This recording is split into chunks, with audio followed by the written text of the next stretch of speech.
Olá! Esse é mais um vídeo do nosso canal Decifrando o Brasil, onde a gente pode entender esses tempos complexos que estamos vivendo. Eu sou a Maísa Fagundes, professora de Direito. Vamos juntos que fica fácil!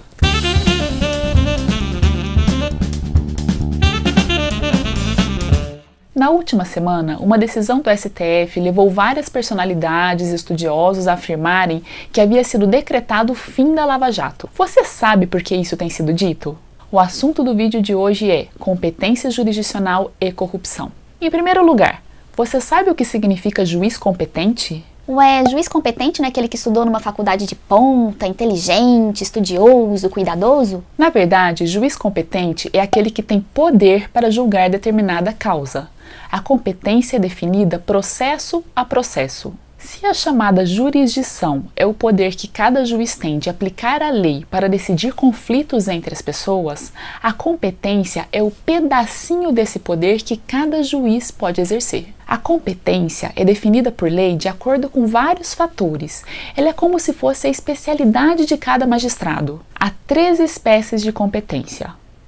Primeira, em razão da matéria, do assunto que é discutido no processo. A segunda, em razão do território, do local em que o processo deve correr. E a terceira, em razão da pessoa, quando envolver aquelas autoridades que devem ser julgadas em instâncias superiores do Poder Judiciário, porque tem aquele chamado foro por prerrogativa de função ou foro privilegiado. Assim como você vai a um cardiologista para examinar um problema no seu coração, você procura um juiz civil da vara de família para resolver uma questão, por exemplo, de guarda compartilhada de uma criança.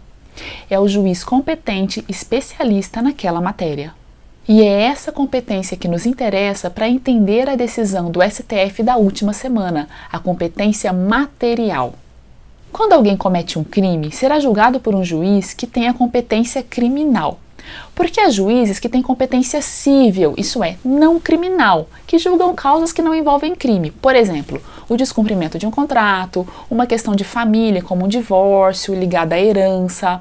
Isso é competência cível. No Brasil, é a Constituição Federal que traz o desenho institucional do Poder Judiciário, que se divide em justiça comum e justiças especiais. Bem resumidamente, a justiça militar é a que trata dos crimes militares. A justiça eleitoral é a que cuida das questões ligadas às eleições, e a justiça trabalhista trabalha com aquelas questões ligadas às relações de emprego. A justiça do trabalho é a única que não julga crimes. A justiça comum divide-se em justiça estadual e justiça federal. Na justiça comum são julgadas todas as causas que não sejam específicas daquelas justiças especiais, o que acaba englobando a maior parte dos conflitos entre as pessoas. Tanto a justiça estadual quanto a justiça federal têm juízes com competência criminal, que julgam crimes. Os juízes federais julgam crimes políticos e crimes praticados contra bens, serviços ou interesses da União, de suas autarquias ou de suas empresas estatais, exceto nos casos em que a competência for da justiça militar ou da justiça eleitoral. Isso é, ainda que o crime tenha sido praticado contra o interesse da União, se se tratar de um crime eleitoral ou de um crime militar, ele será julgado por uma dessas justiças especiais. É por isso que a Lava Jato é julgada na Justiça Federal, porque envolve crimes praticados contra bens e empresas estatais federais. Até aí parece fácil. A Justiça Militar julga crimes militares, a Justiça Eleitoral, crimes eleitorais, a Justiça Federal, crimes contra interesses, etc., da União, e a Justiça Estadual, todos os outros crimes. A grande dificuldade surge quando, em um mesmo contexto, mais de um crime é praticado e cada um inserido na competência de uma justiça diferente. É o que acontece com os chamados crimes conexos.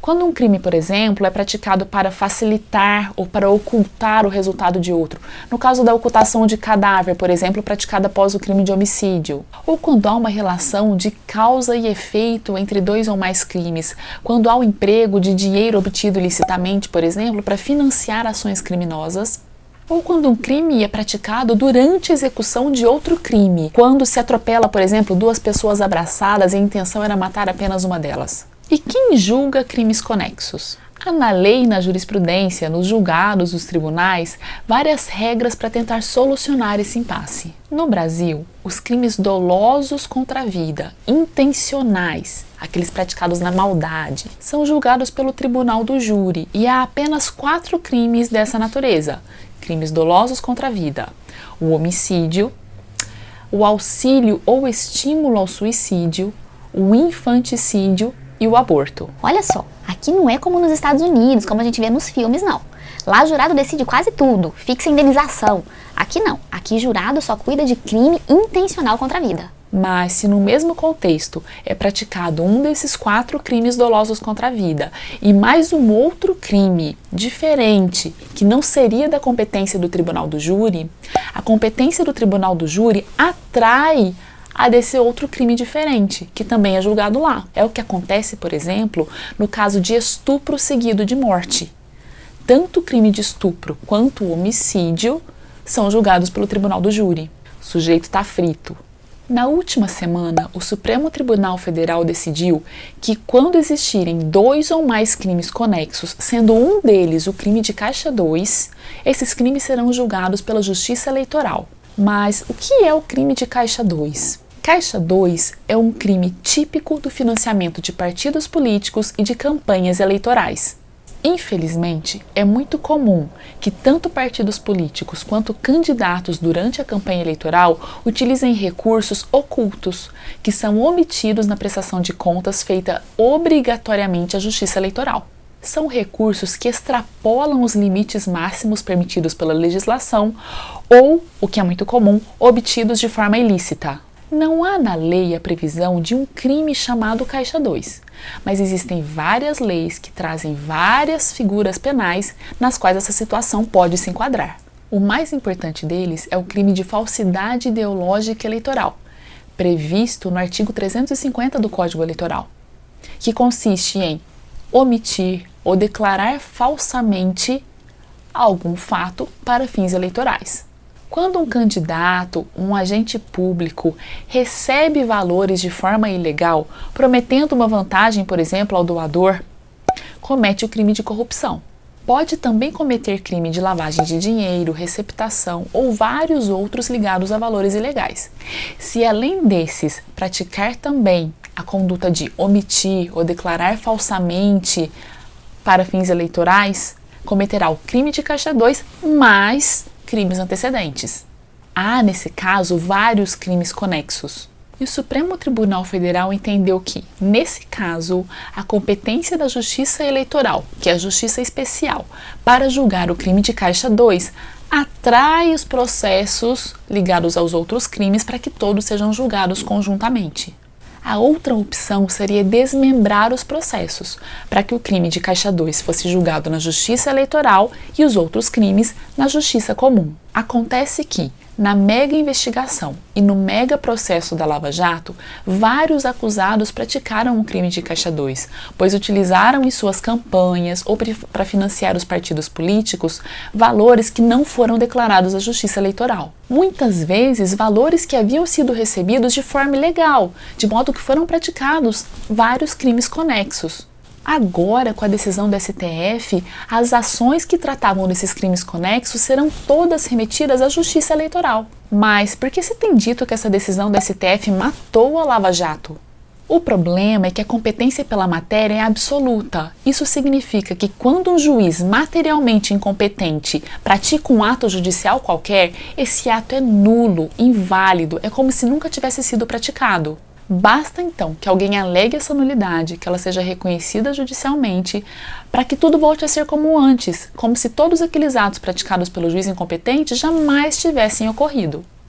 Imagine então o impacto do reconhecimento dessa nulidade sobre aquelas ações judiciais da Lava Jato envolvendo partidos políticos e agentes que tenham praticado o crime de caixa 2.